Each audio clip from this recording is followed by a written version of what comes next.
I'm going to show you guys how to reduce background noise inside of Final Cut Pro using SoundTrack. I have a little clip here in the timeline laid out for us. Actually, let's start fresh. Okay? Let's grab it and put it down in there. Now, as you can see, we have fresh clip, freshly rendered audio, and if you take a listen, I'm backing up via time machine and you can't hear it much right now, but there's a ton of background noise in there, such as an air conditioner or a fan or a bad mic, and it's just fuzzy. So let's select our clip, File, Send to SoundTrack Pro Multitrack Project. And I'm going to save it there, that's fine. Save it like that, that's fine. It's going to open up SoundTrack Pro, and it's going to shimmy this stuff right on over. And here we go. Okay, so the first thing I want to do is I'm going to double click this to get it into the audio file project. Okay, don't worry about that, that's my error there because of my devices. Okay, now here is our little clip. Our original clip is actually 10 minutes long, but we just used a little portion from it, from the beginning of it. And that's what this little arrow from here to here is. This is the part of the video that's laid in the timeline at Final Cut Pro. The rest of this is the whole video. It's just stuff we're not using. It's not in the timeline. This is the little portion that we've edited out and put in our timeline. You see what I'm saying? So we can work on the audio of the whole movie, but it's letting us know what portion we have laid in our timeline. Okay? So the first thing we need to do is find our background noise. Okay? So as you can see, this looks like a good spot right here. Let me play it, and you'll see that you'll hear the background noise.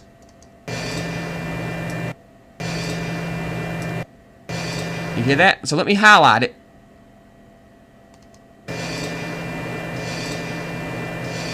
Do you hear all that background noise? Just that constant hum?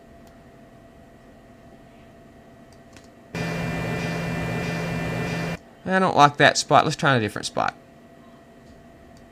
Now that's got a click in it. Let's try here. That's pretty good. It sounds like a pretty good little spot for ambient noise. I'm kind of picky about the spots that I get. Now, you don't have to be as picky as I do. Let's try right here. That sounds like a good spot. Okay, now we have us a little bitty spot of our ambient noise highlighted with no clicks or anything else, just the ambient noise. I'm going to go up to Process menu, Noise Reduction, Set Noise Print. Now that nothing will appear to have happened, but it will have set a noise print to that ambient noise. Okay? So now what I'm going to do is I'm going to highlight the portion of the clip that I want to work. Or actually, I guess we could highlight the whole clip. So I'm going to zoom back out here like this. You know what? I'm just going to select the portion of the clip we need. So let's... about right there. I guess. I want to get to the last frame. I don't want to miss any. Okay, that looks okay. So now I'm going to go back up to Process after I have the point in the clip highlighted that I want to work on. And I would go Noise Reduction, Reduce Noise. So to be safe, I'm just going to do the whole clip. Process, Reduce Noise. There we go. So now this gives us our kind of interactive noise control. And you can play the clip while you interactively adjust this. Now I'm going to play it and adjust it down, and then I'll switch back and forth between the two so you can see the difference. Hey guys, you have to excuse if the video's a little choppy. As you can see, I'm backing up via time machine and I'm encoding the screen flow, so... That sounds pretty good. Now if I turn the filter on and off, you can tell a big difference. Listen. I just got this Time Direct catalog in the mail today. And I want to go over some things I've seen inside of it. Big and compare it to the iMac. Big difference I can tell. And I'm encoding the screen flow. Yes, big difference. So what I'm going to do is I'm going to go ahead and hit apply.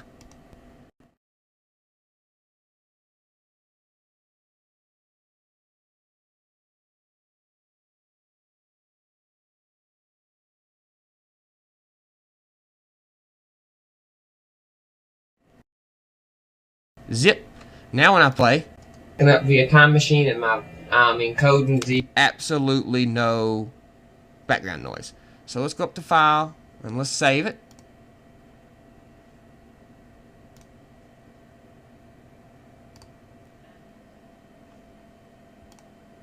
Okay, now that we've saved it, let's go back to Final Cut Pro.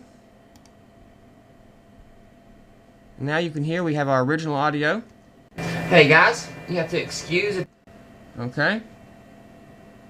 So what we're going to do now is, I can take this if I want to. I can drag this little symbol up here. Command Tab back to Final Cut Pro. And I can drop it right in my timeline. Which I'll just stick it in the recording bin. And there's our Tiger Direct catalog.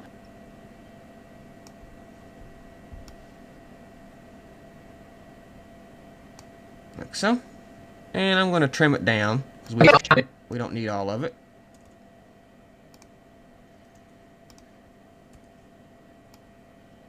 Okay, so now let's listen to the audio after it's been sent through to SoundTrack Pro.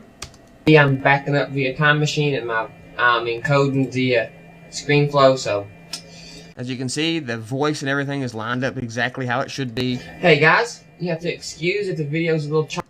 Now, let's put these in play. Turn these off. Choppy, as you can see, I'm backing up. Now you can hear that massive background noise in the background.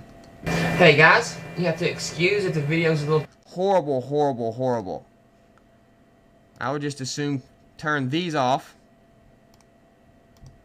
and use choppy, as you can see, I'm back. What I got from SoundTrack Pro, and you can tell a major difference in the audio here, people, if you really listen close. Maybe go to the beginning again. Hey guys, you have to excuse. Okay, now if I go over here. Hey guys, you have to. You can tell a major difference in background. So there you go, guys. That's how you remove your background audio. Sometimes I'm lazy and I don't do it to all of my videos, but it should be a process that you go through on all your videos. So thanks for watching. See you next time.